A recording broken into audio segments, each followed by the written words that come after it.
In compliance with the open meetings law, I wish to state that on March the 8th, 2019, the notice of this meeting of the Upper Township Committee was posted on the official Township bulletin board, mailed to the Cape May County Gazette, the Atlantic City Press, the Ocean City Sentinel, Ledger, the Herald Times, and filed with the Township Clerk.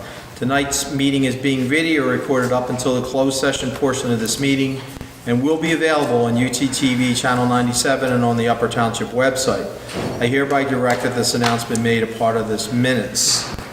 Would all rise, and we're going to do this salute to the flag, but I would ask that you remain standing so we can have a moment of silence for Bob DeNick Antonio, better known as Bob DeNick, who was a 40-plus year fireman, fire police officer. He really dedicated a lot of life. He lost his life. He passed away last week, and we'll have a moment of silence for him. So, I pledge allegiance to the flag of the United States of America and to the republic for which it stands, one nation under God, indivisible, liberty and justice for all.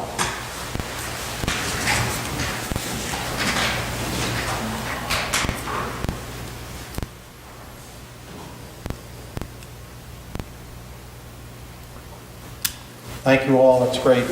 Bob was a good guy, very dedicated to the township.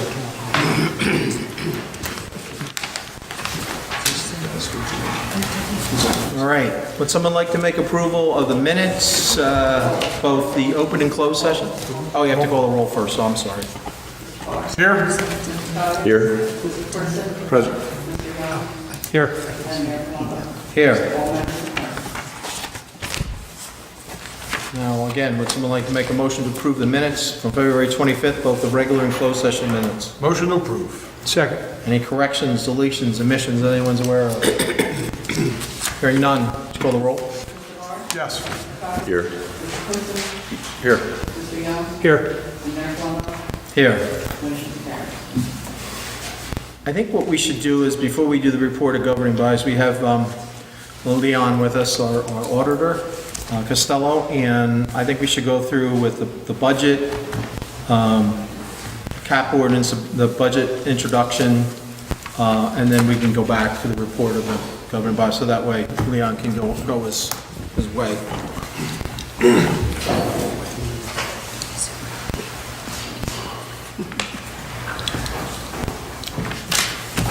So I'll turn it over, I guess, first to you, John, for any last minute comments before we turn it over to Leon for discussion as to where we are. Where we are at this point is when we last spoke, we were looking at a 2.5-cent increase on the tax. And after meeting with Leon and having been able to go through some of the finances with him, we have managed to get that 2.5-cent increase to 1.2 cents. I believe it's 1.2 even. 1.25. 1.25. So we've actually gotten a little bit of a favorable bump there in our budget. So everything's looking good, and I'll let Leon walk us through it. Okay, if you would, why don't we do the first thing on the cap ordinance, and then I'll talk about the budget, just get that piece out of the way. And this simply is, the ordinance reads that you're exceeding the cap and establishing a bank. We're not exceeding the cap, we're just doing the other part of it, establishing the bank. It's a poorly written state document that we have to use, and I get grief about it everywhere, because why we're not exceeding anything. So just keep that in mind when she reads the title. When will we have our final adoption on this? April 8th. 8th, yeah. So would someone like to make a motion to introduce ordinance number 4, 2019, as explained by Leon, that we're not going over exceeding the municipal budget appropriation limits. It's just the way that the title phrases it. I'd like to make a motion for the introduction and first reading of ordinance number 004-2019 for the calendar year 2019, ordinance to exceed the municipal budget appropriation limits and to establish a cap bank. Second. Let's call the roll. Mr. Barr? Yes. Mr. Coggins? Yes. Mr. Corson? Yes. Mr. Young? Yes. And Mayor Palumbo? Yes. Motion is carried. Okay, so now for the budget itself, tonight's the introduction. You've had several workshops to discuss all the aspects of it, and I'm sure you thoroughly beat it to death as to where you're going to go with it. And The end result is we're 1.25 cent increase, which again is a minor increase. You're providing all the services that you always had in the past. Your state aid's the same. You're in sound financial shape. And we also will be changing a method of your financing from bond anticipation notes. This is something that John and Barb and I have talked about for the past couple of years. This is the time to convert it to permanent debt. So we'll have a bond sale, I think probably the first one in Upper Township history, and change our method of paying notes and paying bonds instead.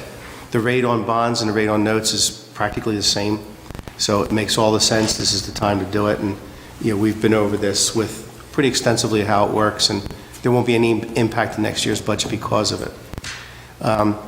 The procedure now is to vote to introduce it, and you'll have a public hearing, like Curtis was just asking, on April 8th, at which time anybody can ask questions about it, or I'll be here to field questions from the public if there are any. And at that point, we choose to adopt it or amend it, and away we go. But will we have the budget, proposed budget online? Oh, yeah. Yes. I was just telling Barb, I'll send a PDF of it over, and you can post it tomorrow. It's required that we have. Yes. Yes. Mhm. Positively. And the reason I'll record the vote from tonight in there, and then send that over with the recorded vote in it. Okay. Okay. So Budget. you can read your resolution to introduce the budget. Yeah.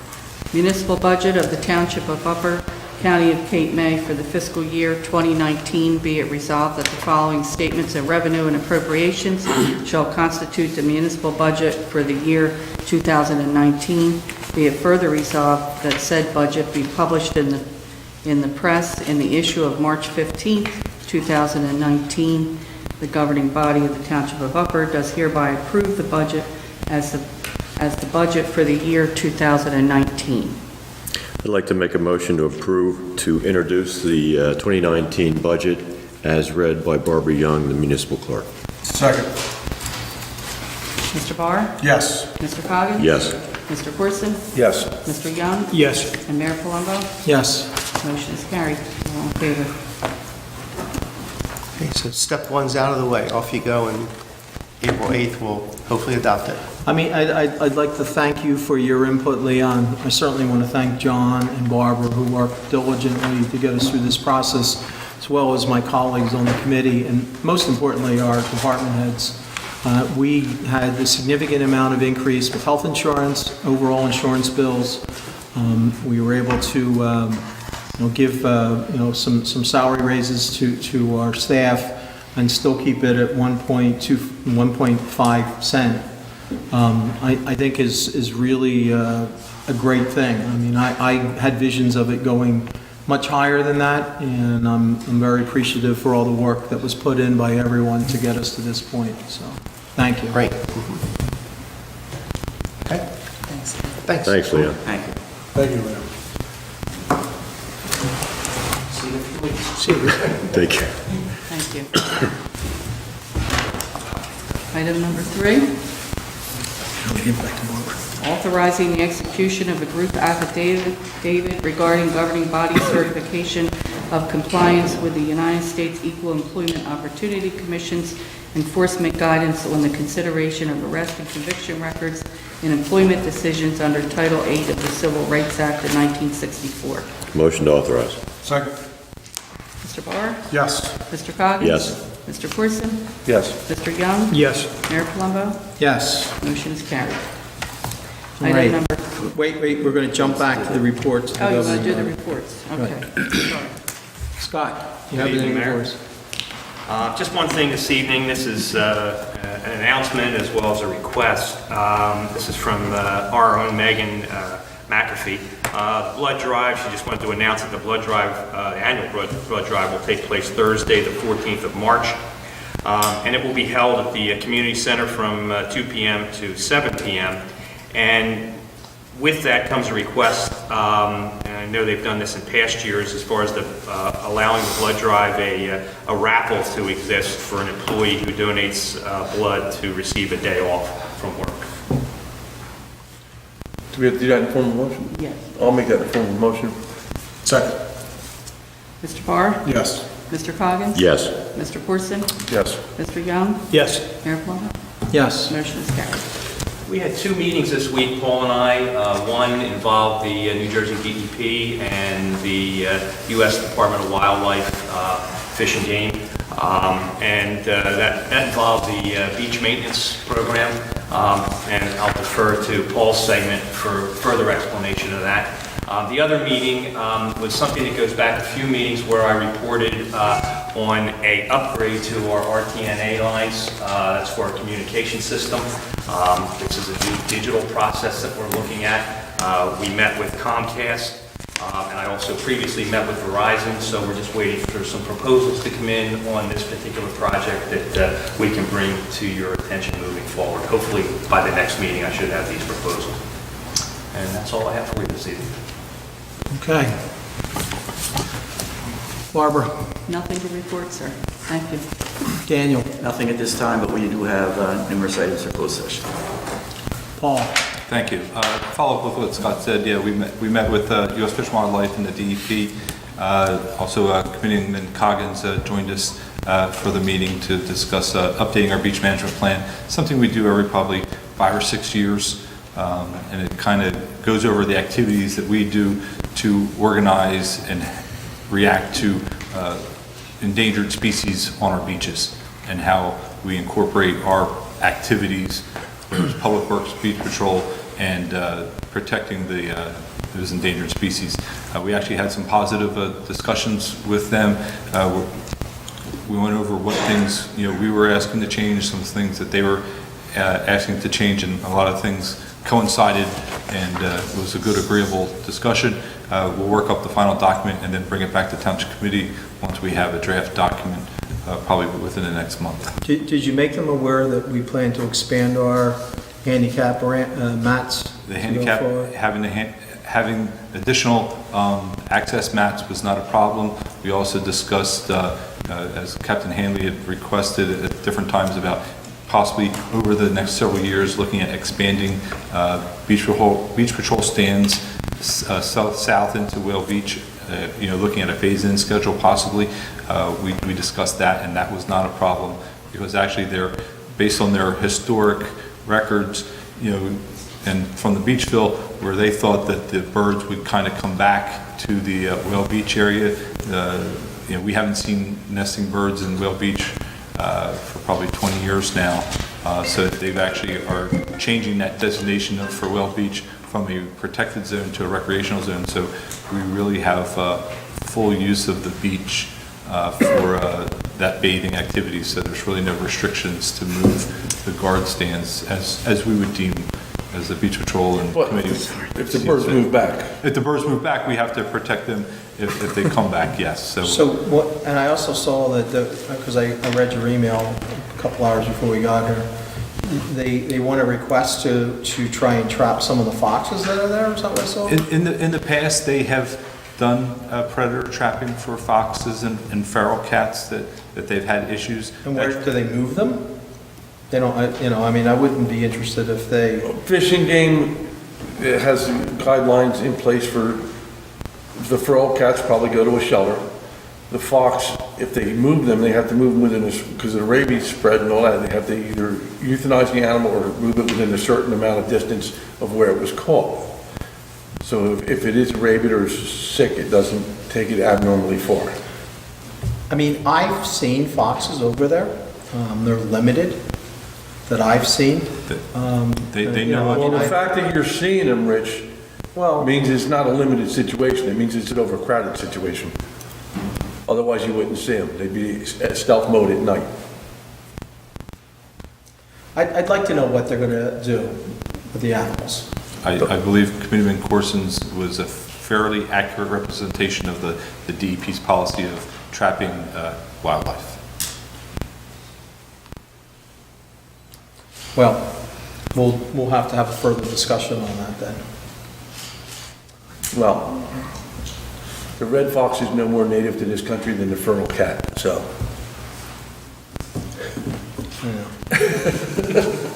There are many individuals that like seeing the foxes occasionally. They're, So we will talk more on that one. Okay. That's all I had to report on the beach management plan. The next thing I had, we received some correspondence from the Jersey Shore Partnership. It's been several years since we've joined that organization. It's an organization that's a lobbying effort to promote beaches on the Jersey Shore, as well as lobbying efforts both at the State House and with Congress to make sure there's sufficient funding for beach funding. So they've come back and asked for that membership to perform. Is that move forward. are they in Holgate or something? Where are they at? They are Homedale. Homedale. So it's kind of a North Jersey thing, but No, there are numerous communities in both Cape May, Atlantic, and Ocean counties, and Middlesex and Monmouth counties, all are part of this organization. I wouldn't say it's just in North Jersey, just that's where they're headquartered at this time.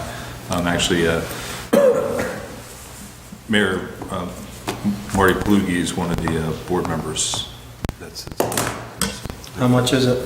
It's $100, but then they're also having a Sand on the Beach campaign for 75, so this year is 175.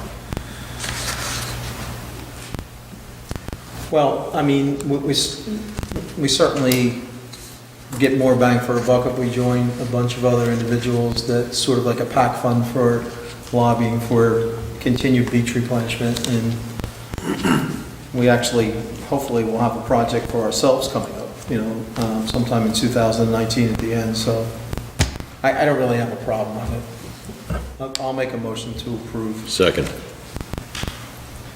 Mr. Barr? Yes. Mr. Coggins? Yes. Mr. Corson? Yes. Mr. Young? Yes. And Mayor Colombo?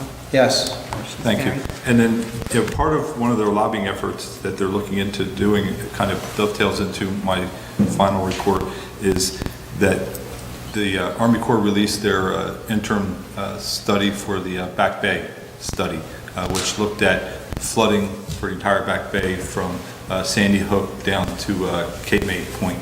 I prepared an email memo review that I passed along the committee last week, which kind of summarized the different aspects that they're looking at doing.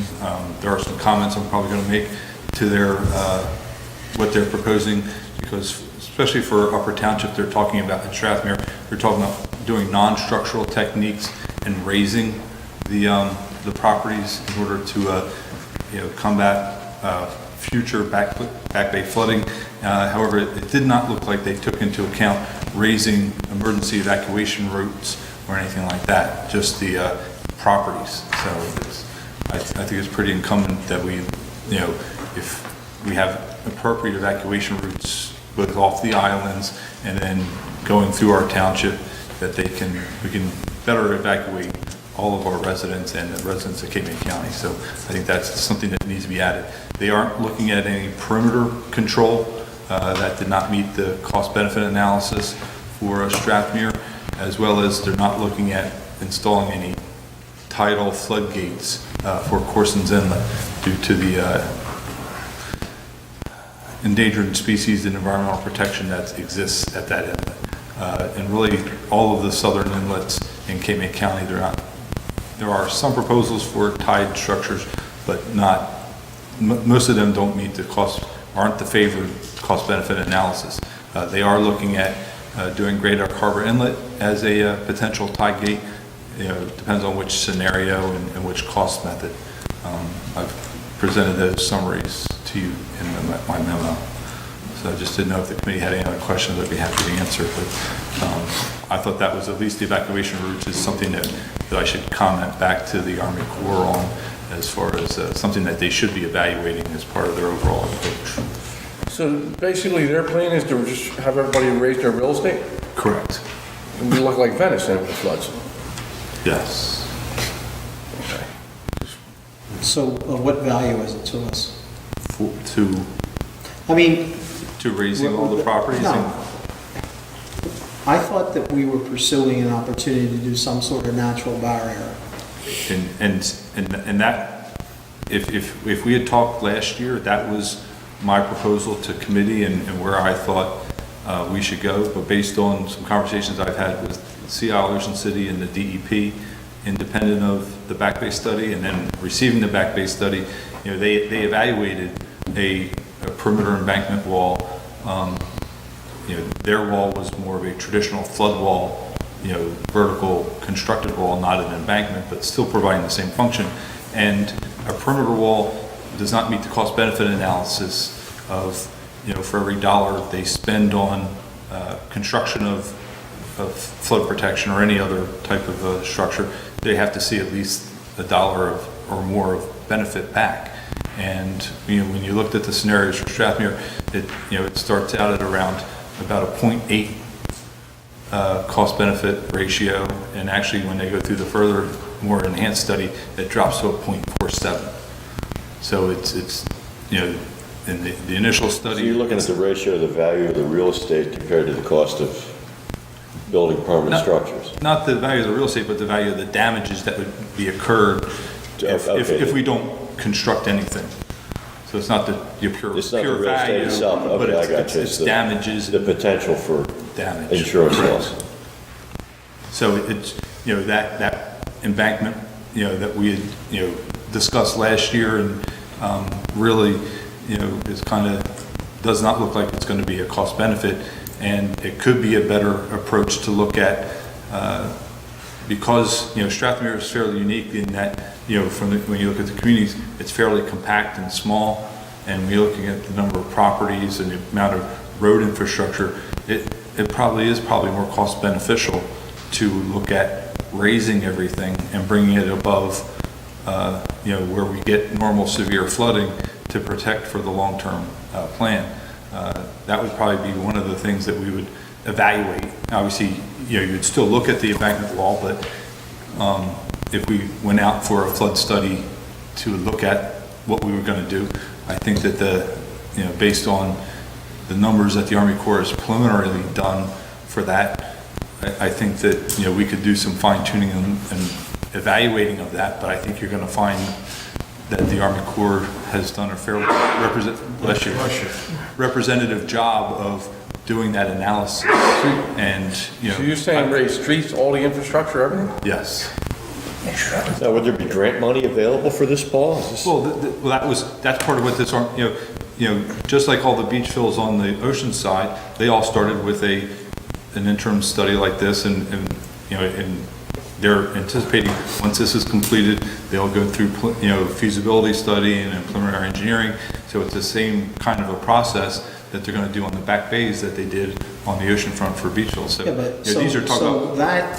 that sounds like it's more like a 10-year option, not necessarily taking care of the persistent potential flooding that we have now. And, and I thought that's why we were looking at the natural barriers. And the other thing is it's easy to just say raise all the houses and raise all the streets and everything, but It's a pretty big undertaking. well, not only is it a big undertaking, there's a lot of residents that they can't get up flights of steps that are, 10 and 20 feet tall now compared to what they have existing. So, it's more than just raising the houses and raising the streets. And that's why, we don't make judgments now. We look at, hey, this is a potential where we need to look at.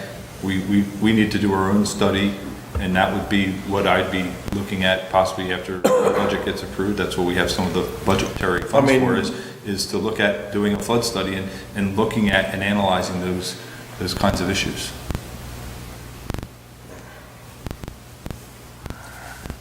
All right, I'm a little disappointed we're not going in the natural barrier area.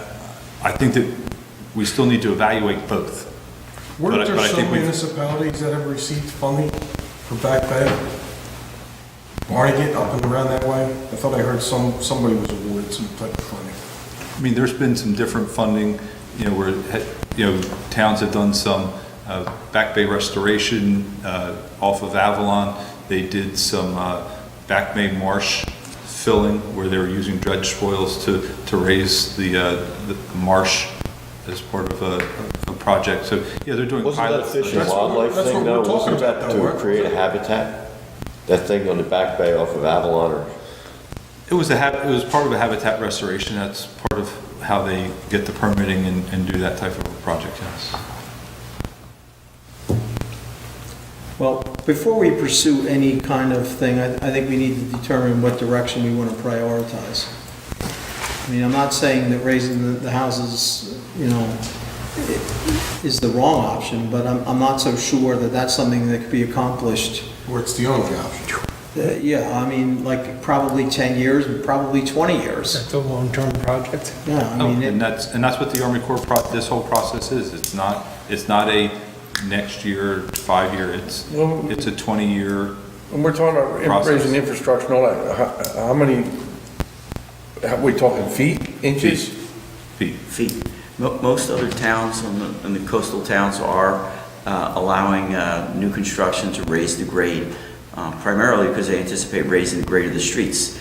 Anything that's not on pilings, Paul tell you, sinks. So over time, you're going to have to raise grades. That's part of the problem. And you know, the planning board has a subcommittee actually right now working on zoning recommendations to revamp some of the bulk standards within Strathmere. And one of the recommendations is requiring that your garage floor elevation be elevated to elevation 7, which at elevation 7 would allow the township and the county to raise the roads to get them up above, you know, at elevation 7, that's above the severe flooding mark currently. You know, when we look at minor, moderate, and severe flooding, you know, severe flooding's at 5.5 feet. So that would allow us to construct roads in the 6-foot to 7-foot range with garages at 7. I mean, and that's one reason why on Bayview Drive, we could only raise Bayview Drive 1.5 feet in spots, is because the garages along there were too low. So it's a process that everything's got to be worked, and otherwise we're just going to continue to have minor flooding. And one of the downfalls of perimeter wall barriers are, if you build the wall around everything, then you got a big bowl in the middle, and then we have to. How do you let it out? Then we have to use stormwater pumping. So then we're going to be looking at a lot of stormwater control pumps to pump the water out during rainfall like we had over the weekend, where we had 2 inches of rain. You know, then you got to pump all that water out of the bowl. So it's something that we need to evaluate and take a look at. But I think the Back Bay study is something we need to look at and to help give us some guidance. That's all I have, Nancy. Okay, thank you. Barbara? Oh, I had one other thing I forgot to remind me. I requested the New Jersey Floodplain Management Conference is held in October every year. I usually go there to get floodplain engineering credits and floodplain manager credits, and I need approval because the early bird rate for registration is $325. So I need authorization to. I'd like to make a motion, we authorize it. Second. Mr. Parr? Yes. Mr. Coggin? Yes. Mr. Corson? Yes. Mr. Young? Yes. Mayor Palumbo? Yes. Motion's carried. I have nothing since. Nothing this evening, Mayor. Nothing for you, committeeman? Okay. John's good. Just touch on a few things. Again, our Easter egg hunt, we're working on all that right now. That's scheduled for April the 13th, which is a Saturday before Easter. And the rain date will be the 14th, and it will be from 12 to 3. Again, that's all free for the kids. I don't know how many eggs we're doing this year. Last year we did 30,000. So not sure we're going to do that many this year. We'll see. Also, we set the date for the car show. Fleming's Junkyard will be doing the pumpkin run again this year on the first Saturday in November. So we moved the car show to October the 5th. Rain date on the 6th. That'll pretty much stay the same way except for the date changed. We also will be having wrestling coming in. Barb will need to get. They won their league, and I think they had 20-some kids go to the district and also to states. So I told Frank to get the list of all the kids for the league into us so we can do resolutions for them. We're in the middle, we're starting right now with the cross practices. Baseball's starting to gear up, soccer's gearing up, and we're still hoping the fields dry out enough that we can get on them and get them finished up. There's been a real problem again this spring, so we're going to do all we can to do it. I want to thank Scott and John and Paul and Roy and Johnny Adams for coming out the other day. We took a look at Amanda's for future projects, and I think we came up with some great ideas. And the only other thing I have is received an email or a text message really thanking us for John Adams and the job that he has done since he's been moved in, the supervisor of projects and everything for recreation. It's not that often we get a letter of thank you and praise for our employees. Usually somebody's mad when we get that letter. So I just want to make sure that we, bring that to everybody's attention. And if you see John, say, hey, attaboy, it's, And that was already conveyed. it means a lot, so that was really all I had. Okay, thank you. Deputy Mayor Barr. Paul, Corson Tavern Road. Yes. Apparently, a lot of notices have been going out, a lot of questions being asked Yes. about the scope of the project. Does the county have any intention of holding somewhat of an informational meeting, or is there a place or website that people can go to see, what the scope of this whole entire project is? I can find out if they're would anticipate holding an informational meeting. I mean, I know they're looking at, it's a major reconstruction of the road, so they're going to be digging the entire road up, replacing the deteriorated asphalt and bringing it up to grade, doing some drainage improvements.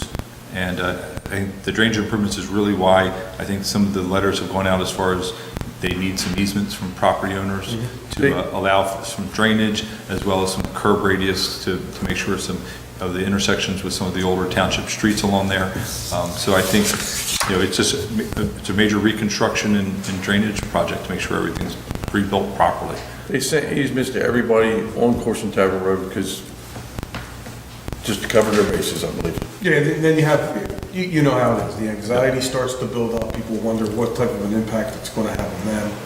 With any luck, it'll start A lot of July those 4th streets weekend. are all cul-de-sacs that shoot off of there, so they're worrying about what's going to happen as far as detours and all.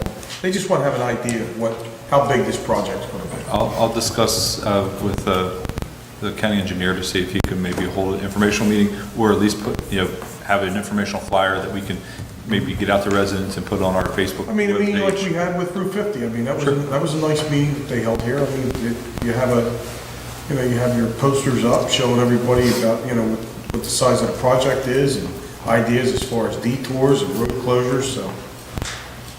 It's going to be open to local traffic, just like this, when they did the southern half of Corson Tavern Road all last summer. Yeah. It was open to local traffic. It's going to be an inconvenience for a few people who live there, and probably campgrounds will be interesting. But what we get at the end will be well worth it. Yep. Well, we got a tank trail now, so. Patience and perseverance. Yes. That's all I have, sir. Okay, I actually probably could have talked about this when we were talking about flooding in Strathmere, but I received an email request for consideration, I think not unlike what Sea Isle's doing. Oh, I'm sorry, Curtis. How do you feel, Kurt? God, Kurt, you I have nothing at this time. brother. I'm losing control of this meeting tonight. Do you have anything seriously? No, I don't, thank you.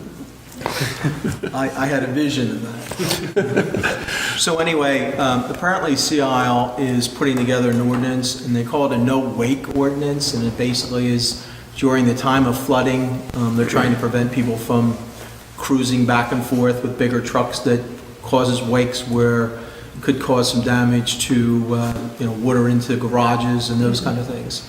So I was going to ask Dan if you would just take a look at what Sea Isle has there and see if it's not. We've already started the process of getting a copy of it. I don't know if it's been adopted yet. Okay. I think it's rather unique, not that they can't pass an ordinance like that. Of course, you're going to have to be able to have someone to enforce it. Well, I realize from an enforcement, but I think what an ordinance does, it does allow us to put some signs up Well, to make people aware. I mean, the way to enforce it is drive around with our deuce and a half and enforce it. Well, That's part of the problem, is our own emergency management. People drive around and blow everybody's garage doors in, so. Well, there are people that race back and forth, just, people that are sightseers that want to see what's going on with the flooding. And it really is not so much, I don't think, the local residents that are there. I think it's more the transient people that are coming down based on the media hype that's going on with flooding. So, and if it's something that's I don't want to create something just for the sake of creating it, but if it looks like it's something that's worthwhile, I think we should at least We look might at be it. able to have a public education campaign as well. The signs will obviously remind people of it. Right, so, Couple buoys, it'll be fine. okay, that's all I have. So, Barbara, let's move on. Actually, I did have some. Item number 4. Number 4, congratulating the Upper Township Riptide Gray hockey team on becoming the 2018 Cape May County 5th to 8th grade roller division champions. Move the resolution. Second? Mr. Barr? Yes. Mr. Coggins? Yes. Mr. Corson? Yes. Mr. Young? Yes. Mayor Palumbo? Yes. Motion is carried, and we will we'll present these at a later date. Item number 5, congratulating the Upper Township Riptide Black hockey team on becoming the 2018 Cape May County Hockey League High School Division champions. Move the resolution. Second? Mr. Barr? Yes. Mr. Coggins? Yes. Mr. Corson? Yes. Mr. Young? Yes. Mayor Palumbo? Yes. Carried. Item number 6, congratulating Robert J. Young Sr. for 50 years of service to the Tuckahoe Volunteer Fire Company, Upper Township Fire District 2, and extending to him our thanks and appreciation. Move the resolution. Second. Mr. Barr? Yes. Mr. Coggins? Yes. Mr. Corson? Yes. Mr. Young? Yes. Mayor Palumbo? Yes. Motion is carried. Item number 7, congratulating Winfield Scott Mulger for 50 years of service to the Tuckahoe Volunteer Fire Company, Upper Township Fire District 2. Move the resolution. And extending to him our thanks and appreciation. Second? Mr. Barr? Yes. Mr. Coggins? Yes. Mr. Corson? Yes. Mr. Young? Yes. Mayor Palumbo? Yes, and I should note that both of these gentlemen, Robert Young and Winfield Mulger, 50 years of dedicated service, and not the type of service that you do some things in the afternoon. This is 24 hours a day, you could get on call, and to put in the training and the ability to make themselves available over 50 years, 24/7 basically, goes beyond the call of duty. So we certainly need to recognize them, And they were, we certainly should ask them to come in and join us for a round of applause. I think we're going to do that at the installation dinner, I believe. Wasn't it? Aren't they getting them at the installation dinner? Excuse me? They're getting the resolutions at their installation dinner. Well, this won't be done for, isn't that Saturday? Saturday. But both of them have been very active for 50 years, and like I said, they've held every office in the fire company, I believe, from commissioner to president to secretaries, all through. And obviously, Barbara's very familiar because she's married to Bob.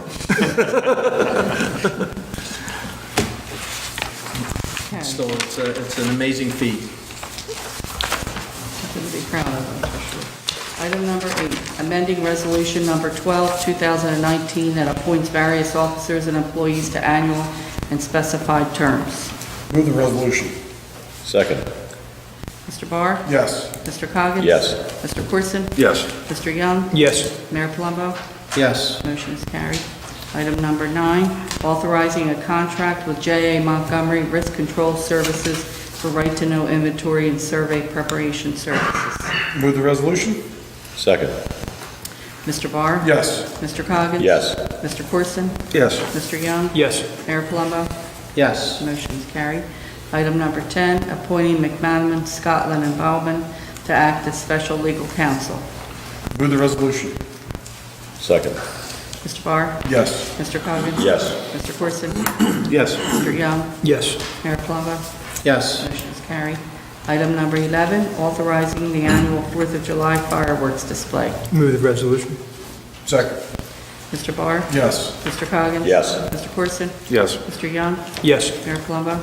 Yes. Motion is carried. Item number 12, authorizing the mayor and township clerk to sign a contract with Martinelli Group LLC for land surveying services. Move the resolution. Second. Mr. Barr? Yes. Mr. Coggins? Yes. Mr. Corson? Yes. Mr. Young? Yes. Mayor Palumbo? Yes. Motion is carried. 13, approving the application of the Upper Township Rescue Squad for highway coin drops, and they wish to hold the coin drops on June 22nd, July 6th, and August 3rd. Move the resolution. Second. Mr. Barr? Yes. Mr. Coggins? Yes. Mr. Corson? Yes. Mr. Young? Yes. Mayor Palumbo? Yes. Motion is carried. Appointing Judge F. Hillegas to serve as a temporary municipal judge on an as-needed basis. Move the resolution? Second. Mr. Barr? Yes. Mr. Coggins? Yes. Mr. Corson? Yes. Mr. Young? Yes. Mayor Palumbo? Yes. Motion is carried. 15, authorizing the award of a contract with Value Auto Parts LLC for automotive parts and repairs. Move the resolution? Second. Mr. Barr? Yes. Mr. Coggins? Yes. Mr. Corson? Yes. Mr. Young? Yes. Mayor Palumbo? Yes. Motion is carried. 16, authorizing building and electrical permit fee refunds to Momentum Solar for 41 East Hollywood Lane in Upper Township. Motion to authorize. Second. Mr. Barr? Yes. Mr. Coggins? Yes. Mr. Corson? Yes. Mr. Young? Yes. Mayor Palumbo? Yes. Motion is carried. 17, approving the application of the Tuckahoe Volunteer Fire Company for highway coin drops, and they will be held on July 12th, July 13th, and July 14th. Move the resolution. Second. Mr. Barr? Yes. Mr. Coggins? Yes. Mr. Corson? Yes. Mr. Young? Yes. Mayor Palumbo? Yes. Motion is carried. 18, authorizing the purchase of certain items through the Houston Galveston Area Council, HGAC by National Cooperative Contract with funds from the 2018 Capital Improvement Bond Ordinance in the amount of $610,684. Move the resolution? Second. Mr. Barr? Yes. Mr. Coggins? Yes. Mr. Corson? Yes. Mr. Young? Yes. Mayor Palumbo? Yes. Motion is carried.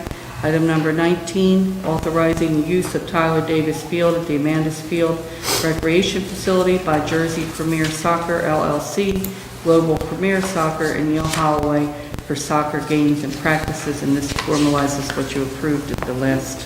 Move the resolution. Second. And Barb, that they met all the criteria, correct? Yes. Okay. Yes, they have. Mr. Barr? Yes. Mr. Coggins? Yes. Mr. Corson? Yes. Mr. Young? Yes. Mayor Palumbo? Yes. Motion is carried.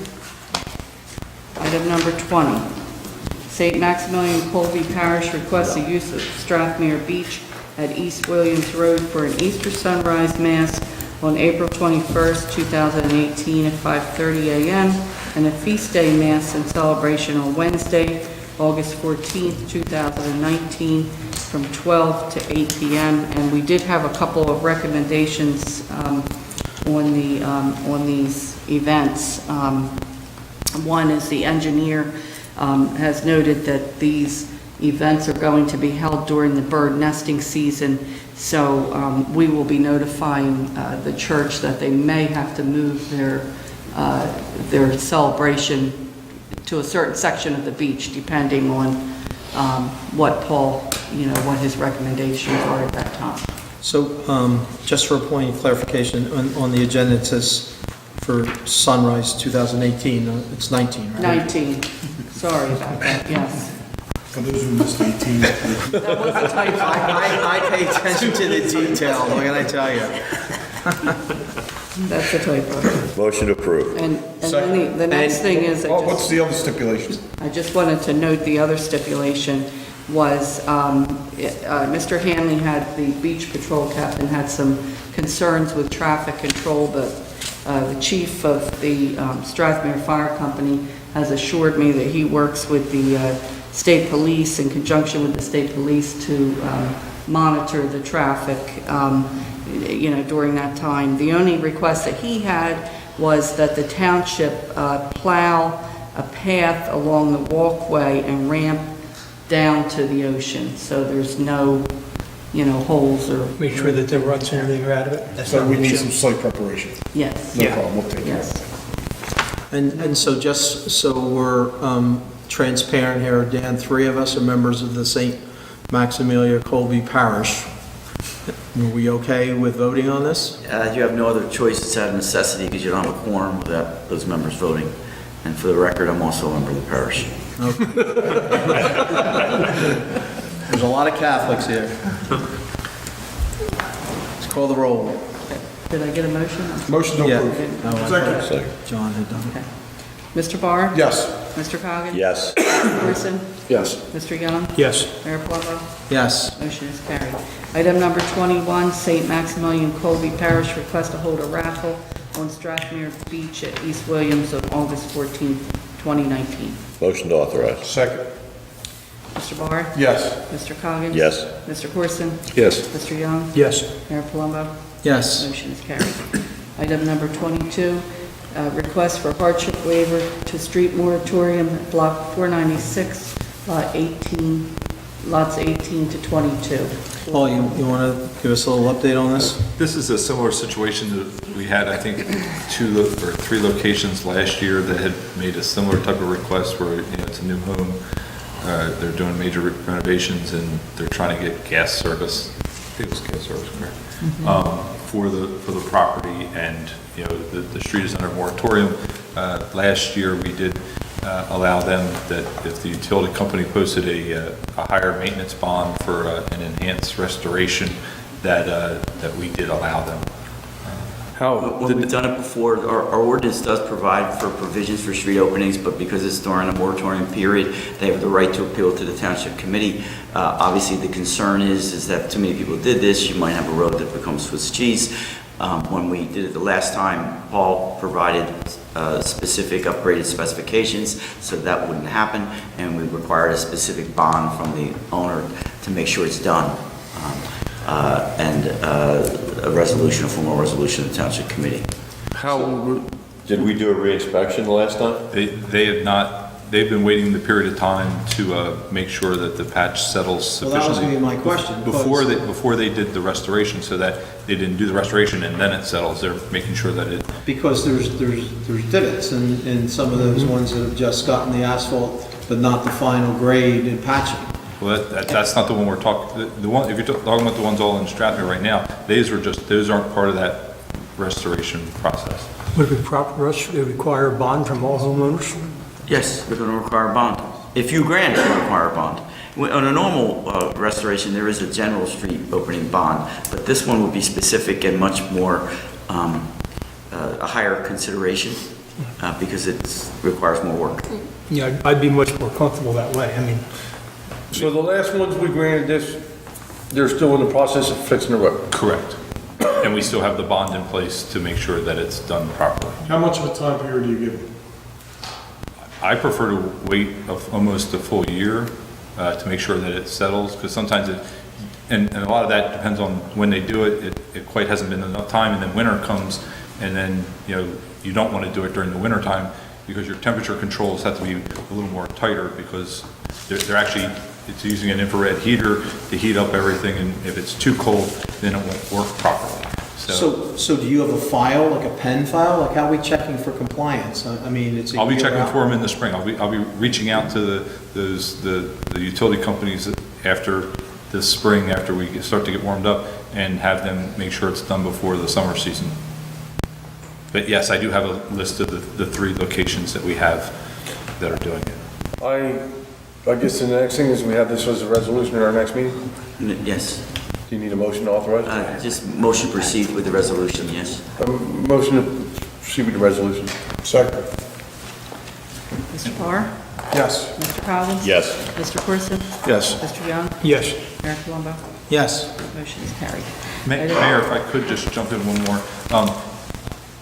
Now that we've just discussed street openings, I would like to request, if you recall, the last time we had this discussion, when I did the review of our ordinance over street openings, it is very antiquated. It does not entail some of these other enhanced techniques and stuff like that. So I was wondering if the committee would like to revamp our street opening permit requirements, and you could include some of those techniques, as well as putting in some more specificity of the recompaction details, just so that when they do their normal operations, I have more control over how they do the process and everything like that, which would provide for better street. Yes, that's something we should do. So if I could prepare, I have a draft that was prepared, if I can circulate that with Dan, and have that at an upcoming agenda to revise that ordinance. Are you also suggesting, because we spoke about this earlier today, Paul and I, are you also suggesting that it not require a resolution when it's in the moratorium period? Because we would need to know that for the draft of the ordinance. So in other words, if someone comes in, we have an ordinance in place as to how to properly do this. Is that what you're asking? Does that eliminate? I was going to recommend that you could make, instead of having to come here for this approval that we just did this evening, that it could be done administratively, following all of the same safeguards and controls as far as having that enhanced performance surety to do that and doing everything we've done this evening, but just not bringing it before the committee. I mean, if the committee would rather... I would feel comfortable doing that. That's just me, because I mean, it's... Well, I guess my question, and Dan, you may have more knowledge with this with Ocean City, and I think they put moratoriums in all the time, but if you drive down any street in Ocean City, it's... I talked to Paul about this as part of our conversation today. That's my concern, that eventually we would have that problem. Most of those openings, well into the 90%, are not during moratoriums. It's rare that they open during a moratorium. They are probably in that circumstance because of the manner in which they require, or the specifications that they require. Paul, as I understand it, will have different specifications that will require them not to have, or require a smoother surface when they're completed over time. Is that accurate, Paul? Yes, and also a similar situation to, if you recall, when the water company came in and wanted to do numerous patches in a certain period of time, that part of this new ordinance we would have is, if you start to do 2 or 3, you're going to have to do a larger patch area to make sure that... So in other words, if natural gas came into a particular street and a number of the residents signed up, they would have to have a better plan of for restoration. multiple locations versus one. Correct. And then you're going to have a better project and a better restoration overall. Normally for the final, the top coat on these, are they made to go wider, like a foot wider or 2 foot wider than the opening? Unfortunately, that's one of the provisions I want to put in the new ordinance. It has to be a hot patch and it has to be beyond, Yes, and that'll stop a lot of the shrinkage and... that will help reduce that significantly. Okay. And that's what our ordinance does not have currently, that I want to... But what needs to be built into that ordinance is a compliance checklist to ensure that as some of these things are not coming, because we have a record of it, that when it comes for us to give a waiver, that if we move forward, we need to make sure that it's being looked at, so that when people are being, developers, whoever, being compliant with, the agreement and the ordinance. Well, if we're requiring a bond, don't we have to sign the bond back over when the... Yes, for me, to return that bond, I'd have to do a review letter to Barb before she's going to release those funds. I think he's asking you to go for the committee to release that bond. In that case, we normally haven't. If the committee wants to see that release before... Well, at least that, if the release of the bond goes in front of the committee, then that would give the committee the opportunity to verify with whoever the engineer may be or whoever the zoning officer may be that the reinspection has been completed. And how does, I guess my question, Dan, is how does that apply to utilities company? Like, are they still subject to the same? Well, I have to look at what his draft's going to say. That's who's doing these repairs. How many of those bonds do we see now? I'm going to have to look at what his draft, right now, their bond requirements are very There's only 2. slight in the ordinance. It's not that So significant. it's not like an exorbitant amount of bonds. Yeah. I wouldn't have a problem doing a resolution. I don't have a problem with cutting to the chase and taking care of it based on good guardrails, as it were, to this ordinance. My whole thing is I just don't want it to linger on. I realize that it's tied to a bond, but who's to say that somehow that's overlooked and they decide they don't want, is it better to be non-compliant, don't worry about the bond, The current bond for these repair locations are $3,000, so it's a pretty significant dollar amount that they've put up to allow that moratorium tie-in.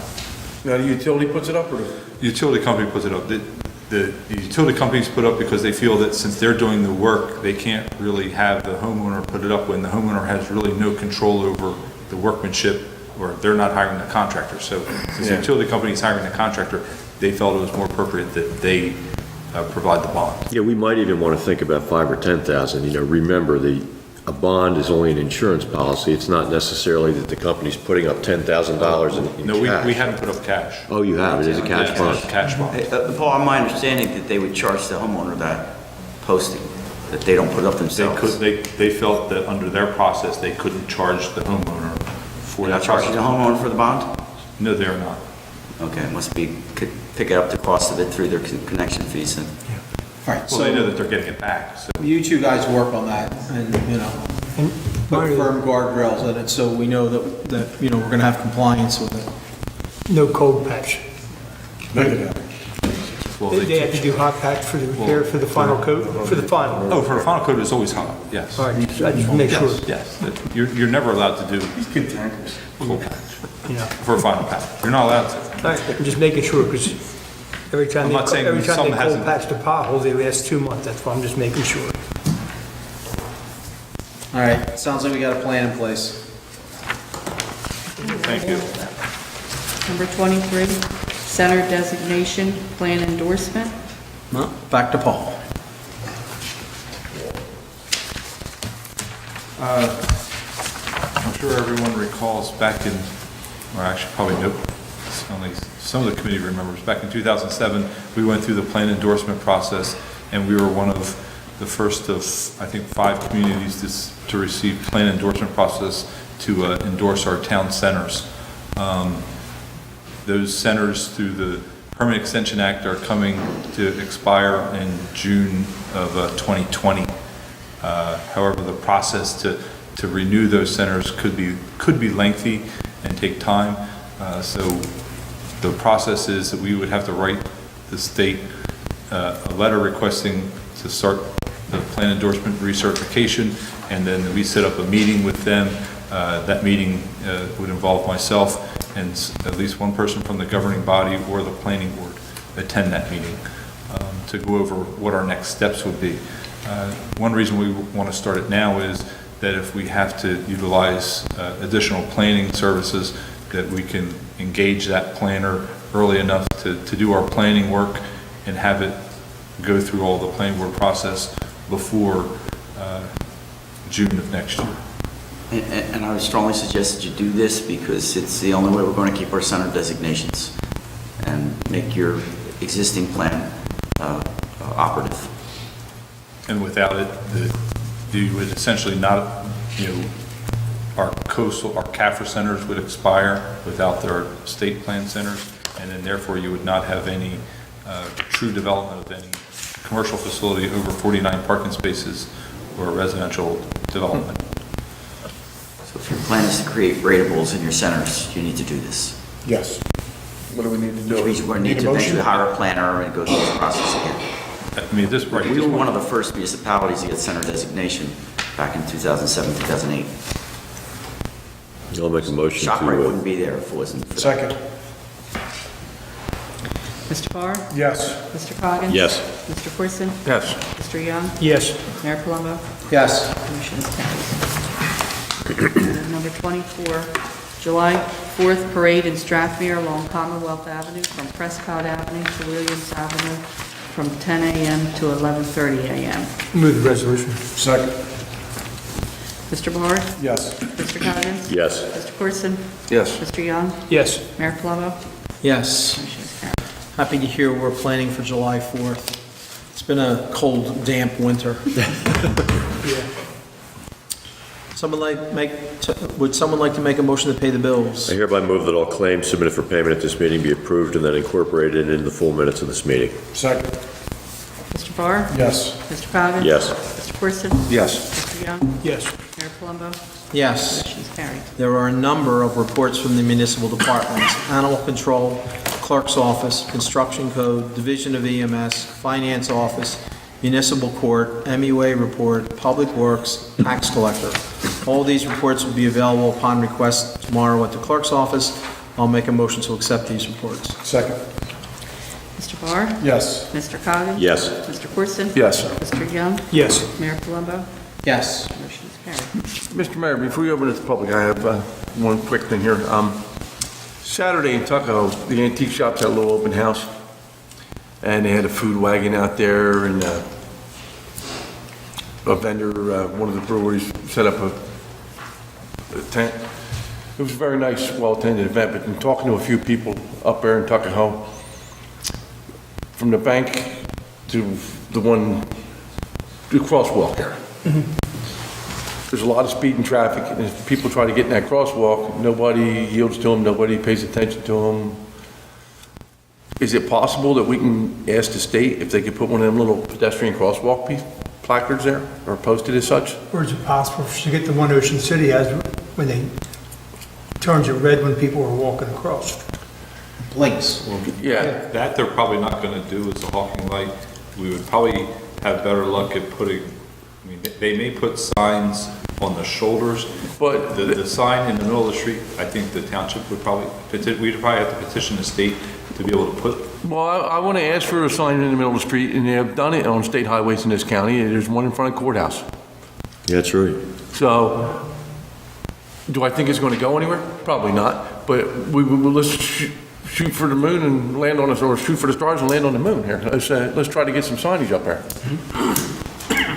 I mean, I personally, I think we should go for the whole 9 yards. Yes. And ask for the blinking red. Blinking red, the little placard with the little guy in the middle of the road, the whole 9 yards. Yeah, they definitely need to enhance They have that. that in a lot of like shopping in village areas in Florida, I mean- where as soon as you step off, the blinking light goes on. I don't think we need to wait for somebody to get hit with a car. I think we need to be a little proactive here. And I know, talking about being proactive, Lieutenant Henry, the new commander out there at the New Jersey State Police Barracks in Woodbine, he has advised us that he's taking a more proactive, as far as enforcement is concerned, traffic enforcement. And I know after the day after I talked to him, I saw several motor vehicle stops just in that Yeah, area. yeah. So he has held true with his promise. Yeah, I've seen a lot more troop cars on the street. Yes. And Saturday, all day Saturday, while the event was going on, there was a trooper posted up there and escorted people across the road, which, I mean, Are they going right on the curb or are they before the curb? he was up there in front of Pee-wee's, where Pee-wee's used to be. Because That's where it should go. well, there's a crosswalk right there by the bank at the intersection. And that's where we need, if they're gonna put they spent the money to put a crosswalk in there and it's not signed or We built the Tuckahoe Bridge on top.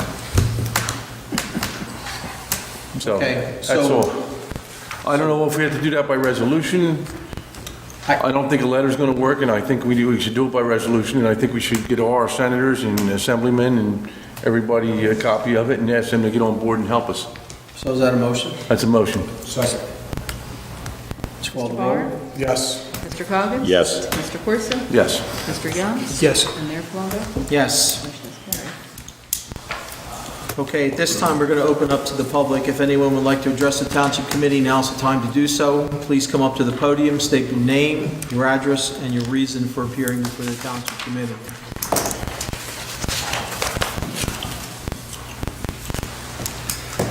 Good evening. My name's Chris Hemberger. I'm at 12 Hope Corson Road. Just concerned of the recent announcement of the closure or shutdown of the BL England power plant, concerning the tax payments that the Upper Township has been fortunate to have in the last year, couple of years, actually many years. Do you anticipate those payments to continue? And if so, for how long? Well, our municipal allocation will be the same this year, and, You want me to answer? go ahead. In the 1990s, they separated the payment from the actual operations of the plant. The reason the state did that was because they set a level that you will always get what you got in the 1990s, and then the state took, it's called the skim, any increase. It was based upon the amount of energy used, all right? If we had not had that separation in the 1990s, we would have more than double the state aid than we have now. Under current law, they would have to change the funding formula of the state statute for us not to get that level of funding. This year, it's set in place. They have never gone back to a town, to my knowledge, that has had a plant close and said, we're going to change your funding. But it's a state statute. So we are doing a lot of things, to ensure that our taxpayers will be handled, in a good way, so. And just one more question. Is it feasible to request I don't know how much money was spent in capital improvements in preparation for the gas pipeline here.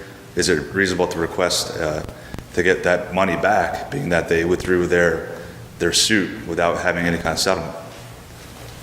We invested nothing. Okay, that's all. Thank you. Anyone else?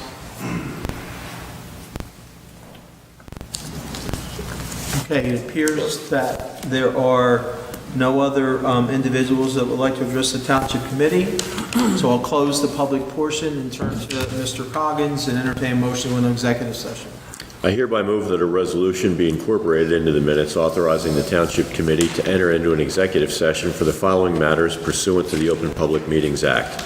The matters are contract negotiation for the following: appraisal services, a conflict engineer, the Upper Township Beach Patrol Building, the Corbin City Municipal Court Shared Services Contract, the Cape May County Shared Services Agreement with the Harbor Road Bike Pedestrian Gateway, for IT services, also litigation for affordable housing and tax appeals, safety and security, and personnel. I also include in my motion the estimated time and the circumstances under which the discussion in closed session can be disclosed to the public as follows. It is anticipated that the matters discussed in closed session may be disclosed to the public upon the determination of the Township Committee that the public interest will no longer be served by such confidentiality. With respect to employment and personnel matters, such discussions will be made public if and when formal action is taken or when the individuals involved consent that it can be made public. With respect to contract negotiations, such matters will be made public when negotiations have ceased and there is no longer a reason for confidentiality. With respect to litigation matters, such discussions will be made public when litigation is complete and the applicable appeal period has expired. Second. Would you call the roll? Mr. Barr? Yes. Mr. Coggins? Yes. Mr. Corson? Yes. Mr. Young? Yes. Mayor Palumbo? Yes. Motion is carried. Have a great evening, everyone. Please drive safely home.